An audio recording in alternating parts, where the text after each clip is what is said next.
వచ్చి వెళ్ళడం జరిగింది. తదనంతరం జరిగిన పరిణామాల్లో వారి వద్ద జరిగిన చర్చల్లో అంతకుముందు ప్రభుత్వం వారికి అందజేసిన నివేదికలో తోపుదుర్తి ప్రకాష్ రెడ్డి అనేవాడు అనంతపురం జిల్లా కేంద్రంలో ఉండి ప్రభుత్వం చేస్తున్నటువంటి ప్రజాప్రతినిధులు చేస్తున్నటువంటి దుర్మార్గాలను ఎండగడుతూ ప్రజలను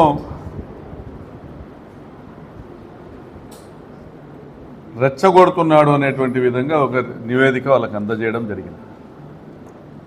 సో ప్రకాష్ రెడ్డి అనేటువంటి వ్యక్తిని అనంతపురం పరిసర ప్రాంతాల్లో తిరగనీయకుండా రిస్ట్రిక్ట్ చేయాలనేటువంటి ఒక నిర్ణయం తీసుకోవడం జరిగింది. మరి నారా లోకేష్ వచ్చిన తర్వాత నాకు తెలిసి బహుశా 14వ తారీఖు 15వ తారీఖు ఆ నిర్ణయాన్ని ఇంప్లిమెంట్ చేయడం జరిగింది.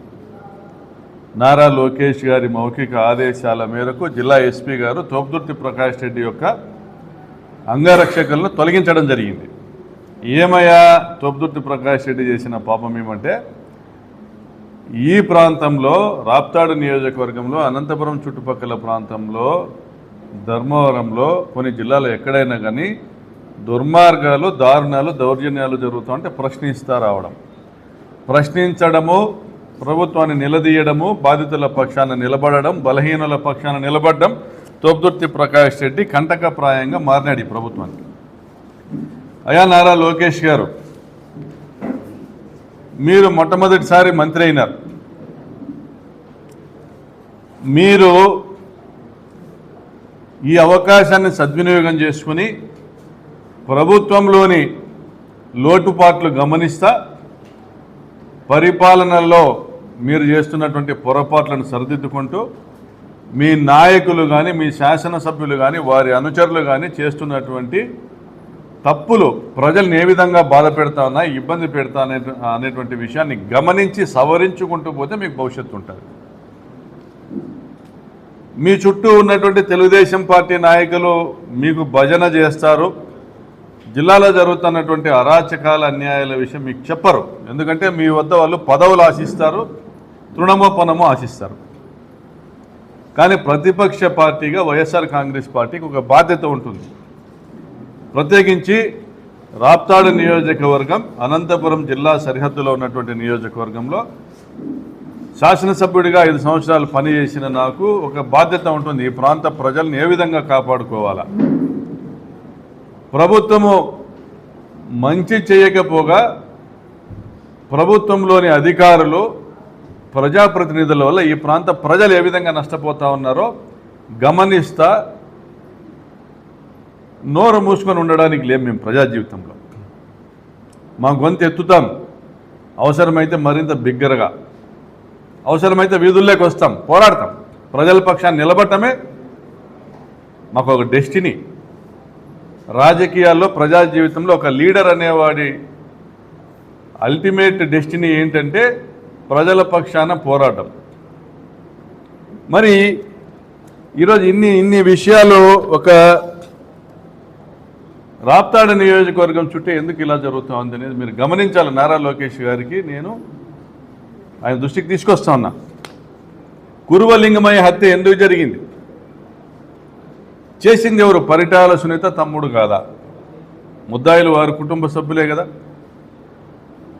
మరి అందులో కూడా అనేక మంది ముద్దాయిల పేర్లు బాధితులు తమ కంప్లైంట్లో వ్యక్తపరిస్తే ఎంతోమందిని తప్పించారు ఇందులో కూడా. మరి అన్యాయం జరిగింది, దీని తరపున ఈ అన్యాయము మీ పార్టీ వాళ్ళు చేస్తే బాధిత కుటుంబం తరపున నేను పోరాడాలన్నా లేదా? పోరాడాను. పోనీ వారికి న్యాయం చేద్దామనేసి మీరు కానీ మీ జిల్లాలో ఉన్నటువంటి మీ మంత్రి సవితమ్మ కానీ పార్థసారథి గారు కానీ అదే కులానికి సంబంధించిన వాళ్ళు స్పందించి ఈ హత్యా సంఘటనలో పాల్గొన్న వారందరి మీద కేసు నమోదు చేయాలనేటువంటి ప్రయత్నం చేశారా? చేయకపోగా పరిటాల రవి బామర్ది ఈ మర్డర్ చేస్తే పరిటాల రవి విగ్రహం పెట్టుకున్నారు పెనుగొండలో. దీన్ని నేను ప్రశ్నిస్తూనే ఉంటా. మరి దళిత మైనర్ బాలిక ఏడుగురాలపల్లి గ్రామంలో 14 మంది చేత అత్యాచారానికి గురి కాబడితే నెలల తరబడి, అది కూడా పరిటాల సునీత స్వగ్రామం పక్కన, దీన్ని సాక్షి పత్రిక వెలుగులోకి తీసుకొని వస్తే దాని మీద గొంతెత్తి చాటడం జరిగింది, ఈ అన్యాయాన్ని ప్రశ్నించడం జరిగింది. ఫలితంగా ఎస్పీ గారు చర్యలు తీసుకుని వారందరినీ కూడా బాధ్యులందరినీ కూడా జైలుకు పంపడం జరిగింది. అదేవిధంగా రాప్తాడులో ఒక ల్యాండ్ సెటిల్మెంట్కి సంబంధించి పరిటాల సునీత అనుచరులు, ఆ మండలంలో ఇన్ఛార్జ్ ఉన్నది పరిటాల సునీత తమ్ముడు మురళి, ఆయన అనుచరులు నారాయణ రెడ్డి సావిత్రమ్మ అనే దంపతులను హత్య చేశారు వారి పొలంలో, ఒక భూ వివాదానికి సంబంధించి. గత 50 సంవత్సరాలుగా ఆయన సాగులో ఉంటున్న భూమికి సంబంధించి ఈ హత్య జరిగిన రోజు నసనకోట గ్రామంలో ఊరి దేవర ఉంది, అంటే పరిటాల సునీత సొంత గ్రామంలో ఊరి దేవర ఉంది. ఊరి దేవర ఉన్నప్పుడు దాదాపు 42 రోజుల పాటు ఆ గ్రామస్తులు ఎవరు కూడా ఊరి దాటి బయటికి పోరు. ఆయన విదేశాలకు వెళ్ళిపోయినాడు ఈ హత్య జరిగే ముందు రోజు. పరిటాల సునీత తమ్ముడు ఆయన వెళ్ళిపోయిన తర్వాత ఈ హత్య జరిగింది. స్థానికులందరూ ఇందులో వారి పాత్ర ఉంది, ఆ కుటుంబం పాత్ర ఉందని అభిప్రాయం వ్యక్తపరుస్తూ ఉన్నారు. ఆ కుటుంబం తరపున నేను మాట్లాడాను. మీ తప్పులు మీరు గమనించుకొని ఇటువంటి దుర్మార్గాలు చేస్తున్న వారిపైన చర్య తీసుకోండి, అందరూ కూడా హర్షిస్తారు. మరి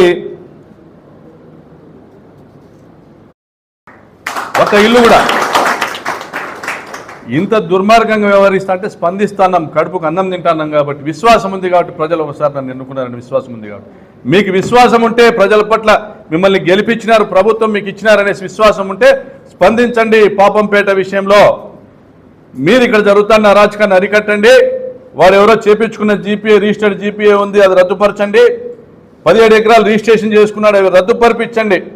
వాళ్ళు పెట్టిన 1-2 కోట్ల ముష్టి వాళ్ళకి వేసి మీరైనా రద్దుపరిపించమని మిమ్మల్ని విజ్ఞప్తి చేస్తున్నాం. అదేవిధంగా ప్రశ్నించే గొంతు లేనప్పుడు అరాచకం అనేది ప్రబలుతుంది, అది మీకే నష్టము. పూర్తిగా పుట్టి మునిగిపోయేంత వరకు మీరు కళ్ళు తెరవకపోతే ప్రజాస్వామ్యంలో తెలుగుదేశం పార్టీ ఉనికి లేకుండా కోల్పోతారనేది కూడా మిమ్మల్ని హెచ్చరిస్తూ, మీరు గన్మెన్లు తీసేసిన, నాకు జీవితకాలం గన్మెన్లు ఏం లేరు. రాజశేఖర రెడ్డి గారు 2009లో గన్మెన్లు ఇచ్చారు 3 సంవత్సరాల పాటు. జగన్మోహన్ రెడ్డి గారు 5 సంవత్సరాల పాటు గన్మెన్లు ఇచ్చారు. ఇప్పుడు మీ ప్రభుత్వంలో 2 సంవత్సరాలు, 10 సంవత్సరాల పాటు నా ప్రాణానికి ముప్పు ఉంది, భద్రత అవసరం అనేసి నివేదికలు ఇచ్చినటువంటి అదే ప్రభుత్వ కార్యాలయాలు, ఎస్పీ కార్యాలయమే ఈరోజు నాకు కనీసం నోటీస్ పంపకుండా,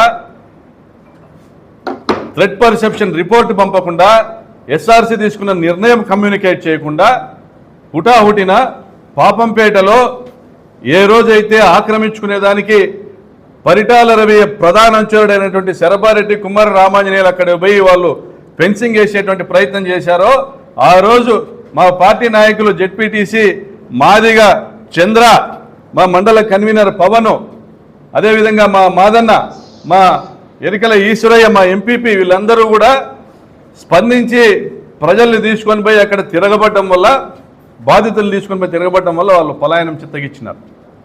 ఆ రోజు మీరు తీసుకున్న నిర్ణయం ఇది.